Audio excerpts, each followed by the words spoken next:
औज़ु बिल्लाहि मिनश शैतानिर रजीम बिस्मिल्लाहिर रहमानिर रहीम वलिल्लाहिल हम्दु रब्बिस समावाति रब्बिल अर्ज़ व रब्बिल आलमीन वलहुल किब्रियाउ फिस समावाति वल अर्ज़ व हुवल अज़ीज़ुल हकीम अल मलिकुल कुद्दूस अल मलिकुल कुद्दूस अल मलिकुल कुद्दूस अल अज़ीज़ुल हकीम तबारकल्लज़ी बियदिहिल मुल्क व हुवा अला कुल्लि शैइन क़दीर। अल्लाहुम्मा सल्लि अला सय्यिदिना मुहम्मदिन वसीलति अलैका व अलैहि वसल्लम बिअददि कुल्लि मालूम लका कसीरन कसीरा हरफन हरफन अलिफन अलिफन दाइमन अबदन।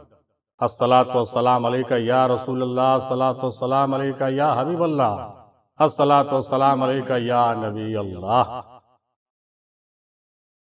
मौजूद सामईन अस्सलामु अलैकुम व रहमतुल्लाहि व बरकातहू।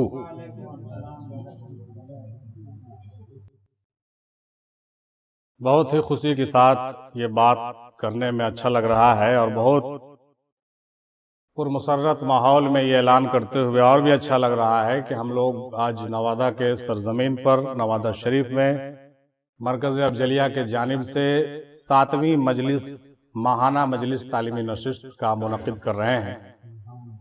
ये नहायत ही मुबारक और कामयाब तरीन मजलिसों में से एक मजलिस आज होने वाली है और अल्लाह का शुक्र है कि तमाम तरह के लोग दूर दराज से भी तशरीफ़ लाए हैं, लाते हैं और हमेशा लाएंगे इंशाअल्लाह। तो जैसा कि अभी आप कुरान मजीद की आयात मुक़द्दसा से मजलिस का आगाज़ हुआ, आपने समाअत फरमाया, जनाब हाफिज़ मोहतरम के हवाले से आपने तिलावत मुक़द्दसा भी सुना, समाअत किया। आइए आज हम हर माह की तरह सबसे पहले एक छोटा सा एदारिया पेश करें अपने मरकज़ के जानिब से। उसके बाद जो आज के प्रोग्राम होंगे उनके हिसाब से जिस तरह से तरतीबवार हम लोगों ने सेट किया है उसी तरीके से चलेगी। वो ये होगा कि सबसे पहले हम लोगों ने नज़र न्याज पेश किया, लंगर व ताम किया। अब जो है हमदो नात व मनक़बत चलेगा, खानकाही कलाम आरफाना कलाम चलेगा, फिर जो है दरस मीम हिंदी भी होगा और सवालात व जवाबात का दौर भी चलेगा। फिर जिक्र जहरी व सिर्री और हल्का जिक्र भी हम लोग करेंगे सुकून ढंग से बिल्कुल सुबह तलक। फिर सलाम व क़याम होगा, फिर इंशाअल्लाह मुनाजात भी होगी। तो ये हम लोगों का एक सिस्टमेटिक ढंग से जो प्रोग्राम हो रहा है उसका एक तफसील हमने इख्तिसार के साथ आपको बताया। अब हम सबसे पहले ये कहना चाहेंगे कि जो आज हम लोग की मजलिस है उसकी निस्बत क्या है। आज जो मजलिस है उसकी भी 3 निस्बत है। हर बार की तरह कुछ न कुछ कॉम्बो हो जाता है। तो आज की मजलिस की 3 खास और खुसूसियत है। पहला कि शाबानुल मौज़म का महीना, जिसमें अहले बैत अतहार मुक़द्दस घरानों के यौम विलादत का दौर गाहे बगाहे पूरा शुरू से चलता आ रहा है। पहले इमाम अली मकाम का, फिर हजरत अब्बास अलम बरदार का, फिर हजरत ज़ैनुल आबदीन अलैहिस्सलातु वस्सलाम का, फिर जो है हजरत अली अकबर, क्या कहना है। तो ये सारे यौम विलादत हम लोगों ने इसी महीने में मनाया है और इस मुअज़्ज़म महीने में और भी बहुत सारी विलादतें हुई हैं। बिलखुसूस ये पहला निस्बत हो गया अहले बैत अतहार के और साहिब फ़क्र का, साहिब फ़क्र, उस फ़क्र का जिस फ़क्र पर रसूल पाक को फ़ख्र है। अल फ़ख्र फ़ख्री, हमको अपने फ़ख्र पर फ़ख्र है, उस फ़ख्र की निस्बत सबसे पहले मिली। दूसरी और सबसे बड़ी निस्बत है कि आज हम लोगों का जो है 14वीं शब है शाबानुल मौज़म का, और कल सुबह जो है 15 तारीख को हम लोग शुरू से दादा हुजूर की भी आदतों में शुमार रही है कि हज़रत उवैस करनी रज़ी अल्लाह तआला अन्हु की नज़र न्याज पेश करते हैं। तो सुबह में जो नज़र न्याज हम पेश करते हैं वो तो हम लोगों ने जो है आज ही पेश कर दिया, उनके बारगाह में पहुंचा भी दिया है। सुबह भी इंशाअल्लाह पेश करेंगे और हलवा पूरी का भी न्याज होगा, लेकिन उसका असल फयूज़ व बरक़ात तो आज हम लोग लूटने वाले हैं रात में। दूसरी निस्बत हो गई ये निस्बत इश्क है।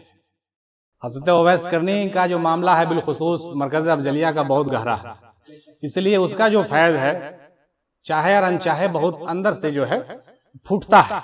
लिहाजा पहला फ़क्र का निस्बत, दूसरा इश्क का निस्बत और तीसरा दादा सरकार मीम हिंदी का निस्बत मार्फत। तो फ़क्र की निस्बत, इश्क की निस्बत और मार्फत की निस्बत। तो कुल मिला के देखा जाए तो ये मजलिस जो है उसका नाम हमने रख दिया मजलिसे फक्रो इश्को मार्फत।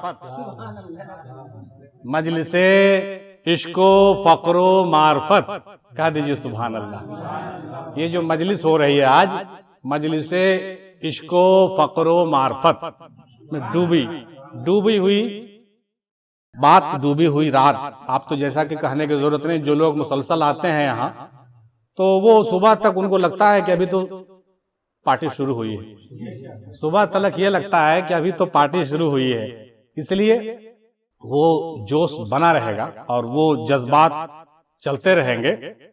लेकिन इंशाअल्लाह ताला हम लोग जिस तरह का टाइम टेबल सेट किए हैं उसी हिसाब से हम लोग मिलजुल करके इस मजलिस को मुकम्मल तयीन जो है एक शब बेदारी करते हुए पूरी रात इबादत और रियाजत से बढ़कर समझते हुए, इबादत और रियाजत से बढ़कर समझते हुए, इश्क की बात ही कुछ और है। इबादत और रियाजत तो जन्नत के लिए करते हैं, लेकिन इश्क में जन्नत की परवाह नहीं होती है, वहां मोहब्बत ही मोहब्बत। और बिला किसी मुआवजे का, बिला किसी उजरत का यार के याद में बैठना होता है, तो सब लोग आप जानते हैं, कहने की जरूरत ही नहीं है। तो इसके पहले कि हम आगे का प्रोग्राम शुरू करें, हम एक छोटा सा कुछ इंफॉर्मेशन आपको देंगे। लेकिन उस इंफॉर्मेशन देने से पहले एक भाई हमारे हैं जनाब अशरफ अशरफी साहब, जिन्होंने हमको कल फोन करके 2 शेर हमको भेजा और कहा कि ये शेर हमने आपके लिए लिखा है और आप जो है जरूर इसको कभी न कभी पढ़ दीजिएगा। हम कहा अच्छा, अगले प्रोग्राम में इंशाल्लाह पढ़ देंगे। चुनांचे उन्होंने लिख करके क्या भेजा है, बड़ा अच्छा है। पहला तो मेरे हवाले से है और दूसरा शेर आप लोगों के हवाले से, तो तवज्जो कीजिएगा आलिम साहब आप भी बिलखुसूस। बदल डाले दयारे कुफ्र के दस्तूर दादा मियां ने, बदल डाले दयारे इश्क के दस्तूर दादा मियां ने। अब कहिएगा कुफ्र कह रहे थे, फिर इश्क क्यों कह दिए? चूंकि कुफ्र और इश्क का मामला कुछ है, चलता रहता है। क्या बात है, उन्होंने तो कुफ्र कहा लेकिन हमने इश्क कहा। तो बदल डाले दयारे कुफ्र के दस्तूर दादा मियां ने, बसाया नवादा में वहदानियत का नूर दादा मियां ने, बसाया नवादा में वहदानियत का नूर दादा मियां ने। बदल डाले दयारे कुफ्र के दस्तूर दादा मियां ने, बसाया नवादा में वहदानियत का नूर दादा मियां ने। और दुनिया में मियां मेराज गुमनाम होकर रह गया होता। हमने कहा भाई उन्होंने ऐसा कहा, हम तो अपनी शायरी छोड़ दिया। शायरी हमने छोड़े हुए वगैरह 10 साल हो गए, जो शायरी पढ़ते हैं वो पुराने अशार हैं। तो उन्होंने जो है कहा, अशरफ भाई लिखते हैं कि दुनिया में मेराज गुमनाम होकर रह गया होता, उसे अपना बना के कर दिया मशहूर दादा मियां ने। उसे अपना बनाकर कर दिया मशहूर दादा मियां ने। बदल डाले दयारे कुफ्र के दस्तूर दादा मियां ने, बसाया नवादा में वहदानियत का नूर दादा मियां ने। और दुनिया में मेराज गुमनाम होकर रह गया होता, उसे अपना बना के कर दिया मशहूर दादा मियां ने, मशहूर दादा मियां ने। दादा मियां का ये जुमला सुन करके मेरे आंखों में आंसू आ गया। क्यों? अरे भाई दादा हमारे, लेकिन आज पूरे दुनिया के लोग उनको दादा कह रहे हैं। इससे मेरे लिए फख्र की बात और क्या हो सकती है? हमारे दादा को पूरी दुनिया अगर दादा कह रहे हैं तो मेरा कलेजा तो बहुत चौड़ा हो गया, मेरा कलेजा बहुत चौड़ा हो गया। ये दादा खाली हमारे नहीं रहे, भूल जाइए, ये दादा अब लाखों लोगों के दादा हो गए, लाखों लोगों के दादा हो गए। और वो शायर दादा कह रहा है जिसको हम जानते भी नहीं, वो पहचानते भी नहीं, देखे भी नहीं, नौजवान है बेचारा, और उसको दादा का फैज यूं मिला कि वो दादा मियां का रट लगा रहा है। बदल डाले दयारे कुफ्र के दस्तूर दादा मियां ने, बसाया नवादा में वहदानियत का नूर दादा मियां ने। और दुनिया में मेराज गुमनाम होकर रह गया होता, इसे अपना बनाकर कर दिया मशहूर दादा मियां ने। तो मेरे बारे में कहा, और आप लोगों के बारे में क्या कहा उसने सोच रहा। देखिए, तेरी आंखों का क्या खूब नूर होता है, तेरी आंखों का क्या खूब नूर होता है, तेरी नजरों से कहां कोई दूर होता है। तेरी आंखों का क्या नूर होता है, तेरी नजरों से कहां कोई दूर होता है।